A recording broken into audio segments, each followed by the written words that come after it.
Morning বন্ধুরা, কেমন আছো সবাই? আশা করি সবাই খুব ভালো আছো। আমিও ভালো আছি।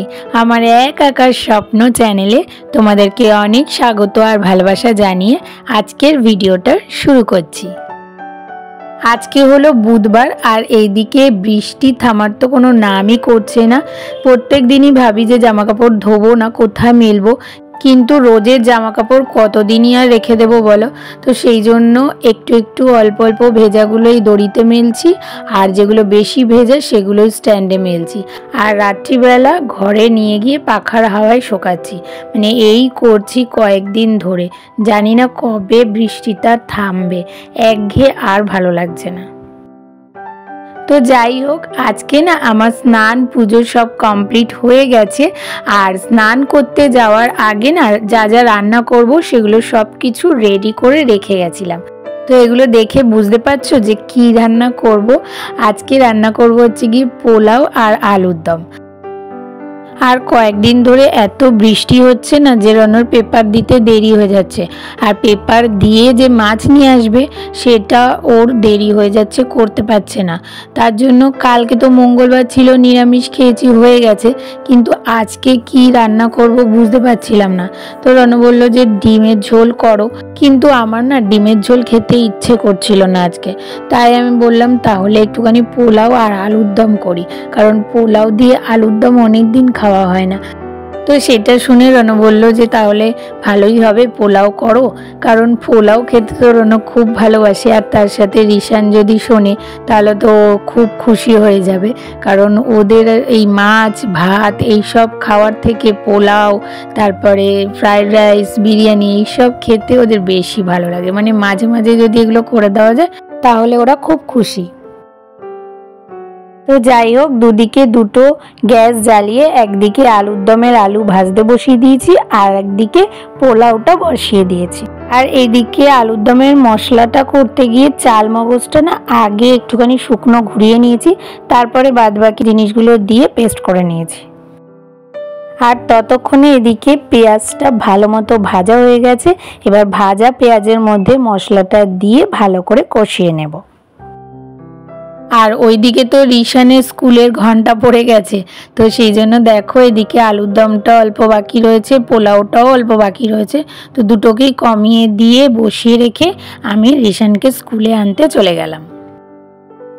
আর তারপরে রিশানকে স্কুল থেকে নিয়ে এসে সকালের খাবার খেয়ে তারপরে সমস্ত যা যা কাজ ছিল, মানে রান্নাঘর পরিষ্কার করা, সমস্ত কাজ আমার কমপ্লিট হয়ে গেছে। আর রিশানকে স্কুল থেকে নিয়ে আসার সময় না আমি ডিম নিয়ে এসেছিলাম, তো সেই ডিমগুলোই এখন একটুখানি ভরে রাখছি জায়গাটা জায়গায়। আর তারপরে আজকে একটা বড় কাজ করব। তো কি করব তার জন্য পুরো ভিডিওটা দেখতে থাকো। তো এই যে দেখো, আজকে হচ্ছে গিয়ে এই ফ্রিজটার ভেতরটা পরিষ্কার করব। আর জানো তো, প্রায় 3 মাস হলো এই ফ্রিজটা নতুন আমাদের বাড়িতে এসেছে, কিন্তু এই কয়েকদিন একবারও আমি সময় পাইনি যে ফ্রিজটার ভিতরটা ভালো করে পরিষ্কার করব। পুরনো ফ্রিজটা যে ছিল সেটার যা জিনিসপত্র ছিল সব আমি কোনো রকমে এর মধ্যে ঢুকিয়ে আর কি রেখে দিয়েছিলাম। এমনি প্রত্যেক দিন খাবার রাখার আগে একটু মুছে নিই তাকগুলো, কিন্তু সব কিছু সুন্দর করে গুছিয়ে যে রাখবো সেটা না করাই হচ্ছিল না। তো ওই জন্য আজকে যেহেতু রান্না বান্না অন্যান্য কাজ সমস্ত কিছু তাড়াতাড়ি করে হয়ে গেছে, তাই ভাবলাম যে আজকে ফ্রিজটা পরিষ্কার করে নিই।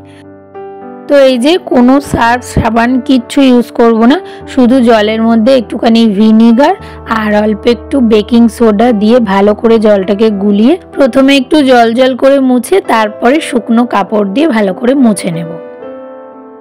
আর যিনি এই ফ্রিজটা ডেলিভারি করতে এসেছিলেন উনি বলেছিলেন যে এই ফ্রিজের যে তাকগুলো আছে সেগুলোকে বার করে পরিষ্কার করতে না। আগে তো আমি আগের ফ্রিজের সব তাক বার করে ভালো করে পরিষ্কার করে আবার শুকিয়ে লাগাতাম, কিন্তু এই ফ্রিজটাতে করতে বারণ করেছে বলে আমি নর্মালি এভাবেই পরিষ্কার করে নিলাম। আর ফ্রিজে লাইট জ্বলছে দেখে ভেবো না যে আমি ফ্রিজ অন করে পরিষ্কার করছি। আসলে আমার কাছে একটা ছোট্ট লাইট আছে যেটা আমার ভিডিওর কাজে ব্যবহার করি, তো তোমাদের দেখার সুবিধার জন্য আমি লাইটটা ওখানে সেট করে নিয়েছি। আর এই ম্যাটগুলো যে দেখছো এগুলো আমার ওই আগের ফ্রিজে ছিল। আগের ফ্রিজটাতে তো খুব সুন্দর করে হয়ে যেত সাইজে, কিন্তু এই ফ্রিজটাতে ছোট হচ্ছে। আর এই ফ্রিজটা এমনই বড় হয়ে গেছে না যে কোনো জিনিসই আমি খুঁজে পাচ্ছি না, মানে ম্যাট, ওপরের কভার কিচ্ছু খুঁজে পাচ্ছি না। তো আমি দেখেছি একটা হোয়াইট কালারের শিট মতো পাওয়া যায়, রোল মতো থাকে, ওটা কেটে কেটে সাইজ মতো লাগাতে হবে। তো পরে যখন আমি ফ্রিজ অর্গানাইজ করব আরও অন্যান্য জিনিস কিনবো তখন ওটা কিনবো, আর তখন অবশ্যই তোমাদের সাথে শেয়ার করব। আর এই জায়গাটা দেখে তো বুঝতেই পারছো এটা ডিম রাখার জায়গা, কিন্তু আমার যেহেতু ডিম রাখার আলাদা বক্স আছে তো সেজন্য এই সসগুলো রাখার না ঠিকঠাক জায়গা পাচ্ছিলাম না। একদম নিচটাতে তোমার ওই জল তারপরে কোল্ড ড্রিঙ্কস এইসব রাখতে গিয়ে অসুবিধা হয়ে যাচ্ছিলো, তো সেই জন্য ওখানে সাজিয়ে রাখলাম। তো ফ্রিজ আমার একদম পরিষ্কার করা আর গোছানো কমপ্লিট হয়ে গেছে। এখন এই টেবিলটা ভালো করে মুছে নেব আর তারপরে নিচটাও মুছে নেব, কারণ প্রচুর জল টল পড়েছে। তো এই জায়গাটা মুছে নিয়ে তারপরে তোমাদেরকে দেখাচ্ছি যে ফ্রিজটা কেমনভাবে সাজিয়েছি। তো এবার চলো তোমাদেরকে দেখাই যে ফ্রিজটা কেমন করে সাজিয়েছি। তো ওপরে তো সেরকম কিছু ছিল না, মাছই থাকে, তো এই জন্য এখানে কিছু সাজানোর নেই। তো এই জায়গাটা নর্মালি একটুখানি হালকা করে মুছে নিয়েছি। আর এখানে ওই বরফেরই সব জিনিস থাকে, আর তার সাথে রিশানের একটা ক্যাডবেরি রয়েছে।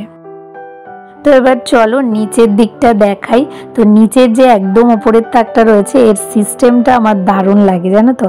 তো এই যে এই বক্সটার মধ্যে অল্প পনির রয়েছে আর এদিকে দুধ রয়েছে, আর এই বক্সটার মধ্যে সেদিনকে মেলা থেকে গজা আর মিষ্টি কাঠিয়ে এনেছিলাম, এগুলো এটার মধ্যে রেখে দিয়েছি, আর তার সাথে বাটার রয়েছে। আর তারপরে নিচের তাকটা রয়েছে এক সাইডে ডিম, আর এই কৌটোটার মধ্যে রয়েছে কতগুলো ছোট ছোট সসের পাতা ছিল, তো সেগুলো এর মধ্যে রেখে দিয়েছি। আর এটার মধ্যে অল্প খেজুর ছিল, তেঁতুল ছিল, তো সেগুলো এর মধ্যে রেখে দিয়েছি। আসলে কি বলতো, এগুলো সব কটাই না এমনি আমি রেখে দিয়েছিলাম, তার জন্য পুরো ফ্রিজটা ছড়ানো ছিল আর মনে হচ্ছিল কি জায়গায় পাওয়া যাচ্ছে না। তো সেই জন্য আমি এগুলো সব একটা কন্টেনারে রাখলাম, তাতে দেখতেও সুন্দর লাগছে আর পরিষ্কার গুছানো রয়েছে।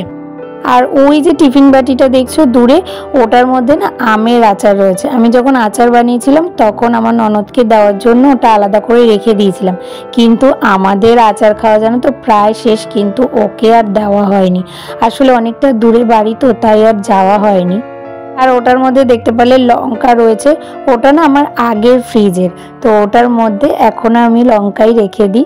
আর এটা হলো চাটনি, যেটা আমি এক বাটি করে রেখে দিয়েছি, প্রত্যেক দিন আমরা অল্প অল্প করে খাই। আর তারপরে এটা হলো সবজির টব, এটার মধ্যে না আমি ওপর দিয়ে পেপার দিয়ে রাখি, কারণ ওই ঘেমে ঘেমে জলটা পড়ে, তো সেই জলটা সবজির মধ্যে পড়লে সবজি নষ্ট হয়ে যায়, তো সেই জন্য পেপারটা ওপর দিয়ে রাখলে আর সেই অসুবিধা হয় না। আর তারপরে এদিকে সবজিগুলো আমি সমস্ত এয়ারটাইট প্লাস্টিকের মধ্যে রেখে দিয়েছি যাতে সবজিগুলো ভালো থাকে। আর তারপরে এই যে ফ্রিজের ফ্রন্ট পোর্শনটাও আমি একদম সুন্দর করে সাজিয়ে নিয়েছি, যা যা জিনিস আমার দরকার হয় একদম হাতের কাছে রেখে দিয়েছি, করলেই পেয়ে যাব। তো এখন একদম সুন্দর পরিষ্কার গুছানো লাগছে, জানো তো। তো তোমাদের কেমন লাগছে অবশ্যই কিন্তু আমাকে কমেন্ট করে জানিও, ভালো লাগলে একটা লাইক করে দিও। আর এবার দুপুরের খাওয়া দাওয়ার পালা, আর খেতে খেতেই আজকের ভিডিওটা আমি এখানেই শেষ করছি। তাহলে আজকের ভিডিওটা তোমাদের কেমন লাগলো? ভালো লাগলে একটা লাইক, কমেন্ট, শেয়ার আর সাবস্ক্রাইব করে পাশে থেকো, আর নোটিফিকেশন বেলটাকে অবশ্যই অন করে অল করে দিও। তাহলে দেখা হচ্ছে নতুন একটা ভিডিওর সাথে। ততক্ষণের জন্য তোমরা সবাই খুব ভালো থেকো, সুস্থ থেকো আর অনেক অনেক স্বপ্ন দেখতে থাকো।